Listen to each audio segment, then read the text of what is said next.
केवल अभ्यास, केवल अभ्यास, कुछ और मत सोचो। हमारे अभ्यास में कमी है।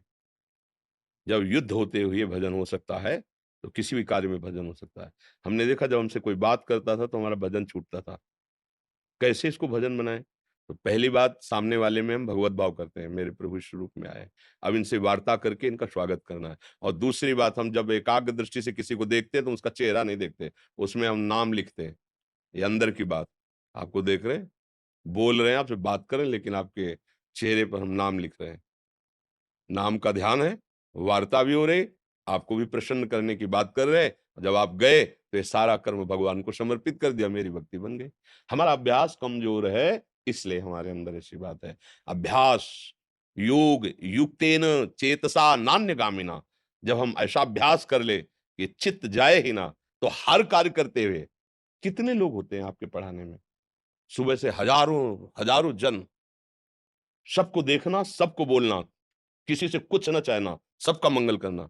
हमारा भजन ही हो रहा है। अगर हमारा भजन छूटने लगे तो हमें पता नहीं पाओगे, हम तुम्हारे सामने नहीं आएँगे। क्योंकि हमारे जीवन का लक्ष्य भजन है, निरंतर भजन है, भगवत प्राप्ति है। आज या कल जाना ही है। जब जाना है तो हमें अपने मालिक को प्राप्त करना है। अगर हमारा भजन बाधित हो जाए तो हम 1 मिनट भी आपसे नहीं मिलेंगे। हमें हमारे ईश्वर के द्वारा भरण-पोषण हो। तो वही बात, आप कितने लोगों को पढ़ाते हैं? कहाँ-कहाँ जाना होता है? यहाँ कितने लोग आते हैं? हम इसलिए कह रहे हैं कि प्रमाण के साथ बोले तो बात समझ में आएगी ना। सबसे मिलना है। सबको ऐसा लगेगा कि हम सबको प्यार कर रहे हैं, लेकिन किसी से प्यार नहीं कर रहे हैं। हम केवल अपने प्रभु को प्रसन्न करने के लिए कर रहे हैं। और सबको जिस पर हमारी दृष्टि गई, हम वहाँ नाम देख रहे हैं, उसका रूप नहीं। दोबारा वो मिले तो हम नहीं पहचान पाएंगे, क्योंकि हमने देखा ही नहीं। हमने उसके रूप को देखा जो सब जगह समाया हुआ है, और उसके नाम को पढ़ा जिसका जो हमारा जीवन है, हम इसे देख रहे हैं। हमें साउंड जब बजे तब हमें विघ्न पड़ता था। घंटों साउंड के पास खड़े होकर के नाम का अभ्यास किया। देखो, अभ्यास एक ऐसी चीज है कि आंख में पट्टी बांध दो, केवल शब्द सुनाई दे, गोली मार देगा। जैसे शब्द वेदी बाण होते थे, अभ्यास में बहुत बड़ी ताकत है। आप अभ्यास कमजोर कर रहे हैं, इसलिए आपका छूट जाता है। तो कोई गलत नहीं है, क्योंकि पूर्वाभ्यास हमारा संसार के चिंतन का है। अब हम अभ्यास को इतना जोर करें कि हर परिस्थिति में नाम हमारे दिमाग में छा जाए, कोई परेशानी नहीं। अभ्यास में रत रहिए। ये कोई छोटी-मोटी बात नहीं है। अगर थोड़ी देर भी भजन करती है, तो आप प्रशंसनीय कार्य कर रहे हैं। थोड़ा भी नाम जप करती है, तो आपने बहुत कुछ मन पर अधिकार कर लिया है। अनंत जन्मों का बिगड़ैल मन अगर 1 घंटा भी भजन में लगने लगा, तो आपने बहुत बहुत बड़ा विजय प्राप्त कर ली।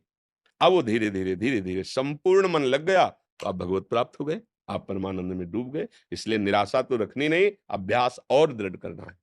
अच्छा, कुछ भक्तों ने आपके श्रीमुख से नाम चाहा महाराज। हाँ, हम तो वृंदावनवासी, राधा उपासी, राधा, राधा, राधा, राधा वल्लभ श्री हरिवंश। आप देख लो, जो गुरु प्रदत्त नाम है, वो हमारे भगवान के समस्त नाम पूरे बल से, पूरी सामर्थ्य से युक्त है। गुरु प्रदत्त खूब नाम जप करो, और श्री जी के प्रसन्नता के लिए पवित्र आचरण करो। बातें तो बहुत बढ़िया-बढ़िया हैं, आचरण गंदे हो, आचरण ठीक नहीं, तो फिर बनावटी फूल में जो इत्र डाला जाता है ना, वो थोड़ी देर के लिए होता है। स्थाई ले असली फूल में वो स्थाई इत्र स्वयं बसा हुआ है। जो बनावटी फूल है, तो अगर हम बातें तो अच्छी अच्छी करते हैं, बनावटी है, और आचरण गलत, तो नकली फूल में असली सुगंध नहीं आती। आचरण पवित्र करो। हमारे यहाँ चरित्र की पूजा होती है, चरित्र का गान होता है, ठीक है? बस अपने चरित्र पावन रखो, खूब नाम जप करो। हमारा जीवन ही मिला है परमानंद प्राप्ति के लिए। ये मानव जीवन साधन धाम मोक्ष कर द्वारा, पाई न जे परलोक सम्हारा, सो परत दुख पावई, सिर धुनि धुनि पछताए, काल ही कर्म ही ईश्वर ही मिथ्या। खूब राधा राधा रटो, अच्छे आचरण करो, शराब मत पियो, मांस मत खाओ, पराई माता बहन की तरफ काम दृष्टि से मत देखो, भाव से रहो, अभी जीवन आनंद में हो जाए। अब गंदा पेय, गंदा भोजन, गंदे आचरण, तो नरक जाओगे। यहां भी नरक जैसा जियोगे, नरक जैसा। कामः क्रोधा तथा लोहा तस्मादेव त्रयम् त्यजेत्। बातें बहुत ऊंची ऊंची और क्रियाएं नारकी, तो सुख का अनुभव कहां होगा। हम कह रहे हैं, तुम अपने आचरण पवित्र करो। शरीर के द्वारा कोई गंदी भोजन, गंदी क्रियाएं, गंदी बातें ना हो। अभी आप खुद देखोगे, थोड़ी दिनों बाद आपका मन प्रसन्न रहने लगेगा। रुपया मिलने से, नाना प्रकार के लौकिक पद मिलने से हर्षित तो होता है मन, परिणाम शोक। और सच्चे आचरण और भजन तो मन प्रसन्न होता है, परिणाम अखंड प्रसन्नता, वो कभी नष्ट नहीं होगी। ब्रह्मभूता प्रसन्नात्मा। हर समय अखंड प्रसन्नता बनी रहती। अखंड प्रसन्नता का स्वरूप कोई भी दुःख, कोई भी सुख प्रभावित ना कर पावे, वो प्रसन्नता। खूब नाम जपो।